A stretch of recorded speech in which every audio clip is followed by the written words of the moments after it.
నా దురదృష్టం ఏదైతున్నదో ఇలా ఏ నాయకుడు నా ప్రజా జీవితంలో ఏదైతుందో దశాబ్దాలకు వెళ్ళి నాకు తోడు నిలిచి నాకు అండగా నిలిచేటువంటి వాడు ఏదైతుందో డే లైట్ నడి బజార్లో ఏదైతుందో అతి కిరాతకంగా చంపబడ్డాడే.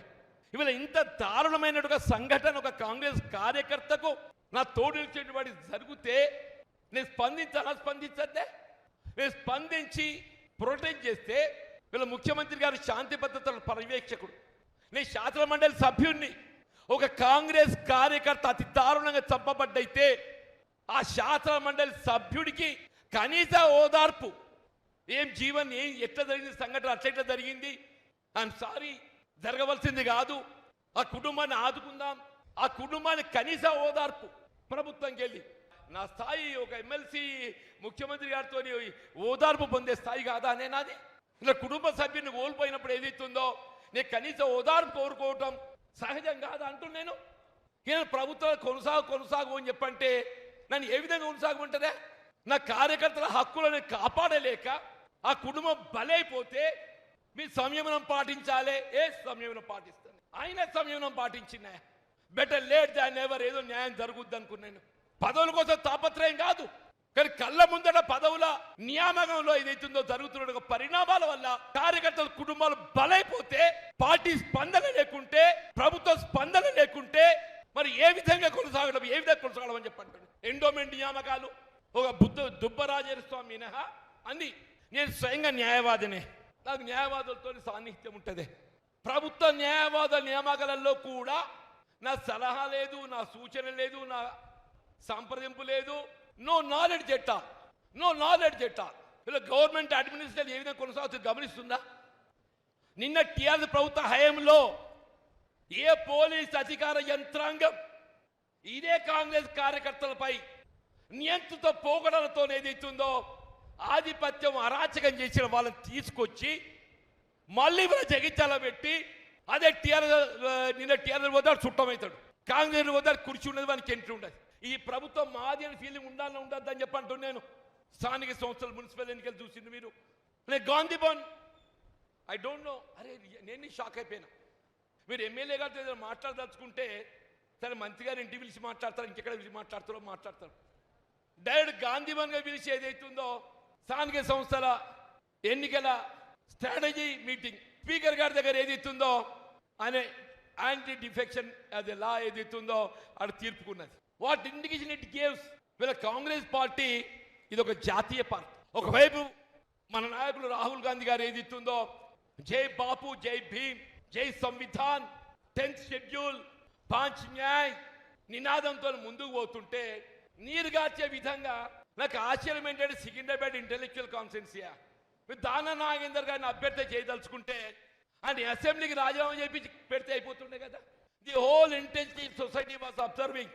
ఒక ఎమ్మెల్యే ఒక రాజకీయ పార్టీ గుర్తింపుతో పోటీ చేసి ఆ గుర్తింపును రాజీనామా చేయకుండా అదే గుర్తింపుతోని కొనసాగుతూ ఇంకొక రాజకీయ పార్టీతో పోటీ చేయడం అనేది వాట్ ఇండికేషన్ ఇట్ గివ్స్? అది పార్లమెంట్ ఎన్నిక. But for it we lost Secunderabad seat. ఇప్పటికే నేను మొన్న మిత్రులు అడిగితే సరే నాకు పార్టీ ఉదాహరణ నాకు లేదే, నాకు ఈ వయసు లోపల ఇంకా బయట పోయి ఇంకేం నేనేం చేస్తా? ఆ పార్టీ ఫిరాయింపు ఆరోపణలు ఎదుర్కొంటున్న వాళ్ళని ఏదైతుందో వాళ్ళ అభివృద్ధి లక్ష్యం కదా, వాళ్ళ అభివృద్ధి కాంక్షపరుడు కదా, వాళ్ళ సీఎం గారితో అభివృద్ధి కూడా కలిసిపోయారని చేయమని చెప్పండి. మన కాంగ్రెస్ పార్టీ అంతర్గత వ్యవహారాల్లో వాళ్ళు పక్కన పెట్టానని చెప్పిన నేను పత్రిక ముఖంగా చెప్పాను. వచ్చిన మహేష్ గౌడ్ నా దగ్గరికి ఏం పరిష్కారం? కలిసి ప్రయాణం చేద్దాం, నువ్వు పోవద్దు, ఓపిక పట్టు. నువ్వు ఓపిక పట్టి ఇక్కడ దాకా వచ్చిన నువ్వు ఓపిక లేకుండా 20 మాసాలు అవుతానే. నా తోటోడు కుటుంబ సభ్యుడు నడి బజార్లో ఏదైతుందో హత్య కవింపబడితే ఓపిక పడతానే? 20 మాసాలు ఏదైతుందో నన్ను అన్నిట్లో కించపరుస్తూ అడుక్కునే స్థాయికి తీసుకొచ్చినాక ఏం చేయాలి నేను? మొన్నటి దాకా ఏదైతుందో ప్రభుత్వం మాత్రమే ఆయనకు అండగా ఉన్నది అన్న ఒక అభిప్రాయం ఉండేనే మున్సిపల్ ఎన్నికల దాకా. సరే పార్టీ అయినా మనకు ఉన్నది తోడు అనుకున్నా నేను. ఇప్పుడు పార్టీ కూడా చెత్త అయింది, ప్రభుత్వము పార్టీ ఇక మిగిలిందేముందే?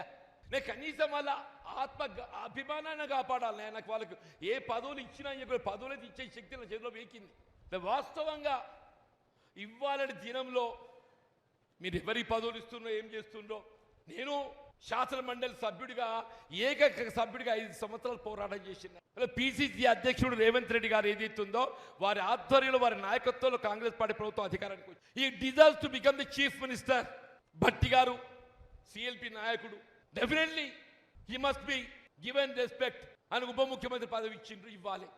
మరి జీవన్ రెడ్డి అనేటువంటి ఏదైతుందో శాసన మండలిలో ఒకే ఒక్కడు ఒంటరి పోరాటాన్ని 5 సంవత్సరాలు చేస్తే I'm not eligible for ministry. 20 మాసాలు టైం ఉండేనే నాకు. అంటే వీళ్ళు పదవి కోసం కాంక్షించేవాడిని అయినట్టయితే ఆనాడే ప్రొటెక్ట్ చేస్తూ, కానీ ఇవాళ అనిపిస్తుంది అంటూ నేను ఎందుకు ప్రొటెక్ట్ చేయలేదు అన్నాడని చెప్పాను. 2022లో జనవరి 4th or 3rd ఈ తప్పేడింది మీడియా 5th జీవన్ రెడ్డి గారు పిసిసి ప్రెసిడెంట్. సోనియా గాంధీ గారు నిర్ణయం తీసుకున్నారు, అప్రూవల్ అయిపోయింది. సోనియా గాంధీ గారు నిర్ణయం తీసుకుని ఏదైనా మారుతాదా? వీళ్ళు మళ్ళీ ఇదే పెట్టుబడిదారులు. నాగార్జున సాగర్ ఉప ఎన్నిక ఉన్నది, ఇప్పుడు పిసిసి ప్రెసిడెంట్ ఎంపిక నేనైతే గెలునో అని చెప్పాను. ఆ మైండ్ పెట్టించిందా? గెలిచిందా? మరి అంటే పిసిసి ప్రెసిడెంట్ స్థాయిలో ఆలోచించబడ్డోన్ని, ఒకనాడు పిసిసి అధ్యక్షుడిగా ఆలోచించబడ్డోన్ని నియోజకవర్గ స్థాయిలో నా హక్కుల కొరకు పోరాటం చేసే పరిస్థితి వచ్చిందని చెప్పంటే ఇవాళ నా 4 దశాబ్దాల అనుబంధం ఏం కావాలంటున్నా, 4 దశాబ్దాల అనుబంధం ఏం కావాలంటున్నా. ఇవాళ శాసన మండలి కొనసాగింపు కావాలని కోరుకుంటా. పై నీకు ఎమ్మెల్యే కోట అవకాశం వస్తుందో రాదో, అదే గ్రాడ్యుయేట్ కన్సర్న్ కంటే చేయి. నువ్వు ఆర్థికంగా సమస్యలు కాదు, పార్టీ ఉంది, ప్రభుత్వం ఉన్నది. Even I'm not considered for again MLC extension. అంటే ఏంటి?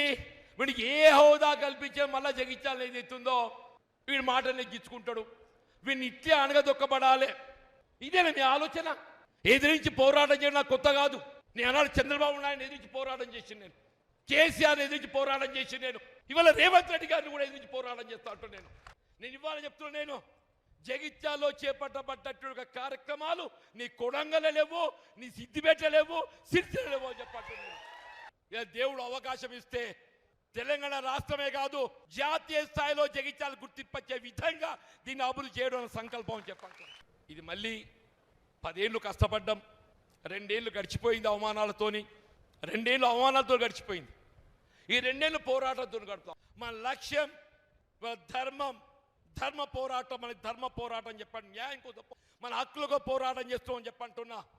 ఆ హక్కుల సాధన కొరకు నా భుజం తట్టి నాకు అండగా నిలవాలని కోరుతున్నా సవినయంగా. నేను వాస్తవంగా ఏదైతున్నదో మిత్రుడు గంగారెడ్డి గారి ఏదో మారణ కాండ జరిగిన తర్వాత పార్టీకి 24th October లెటర్ రాశానే. దానికి తోడి రోజు ఈ మధ్యకాలంలో జరిగిన పరిణామాలు సింపుల్గా ఏదైతుందో వివరిస్తూ నా రాజీనామా పత్రాన్ని విడుదల చేస్తున్నా.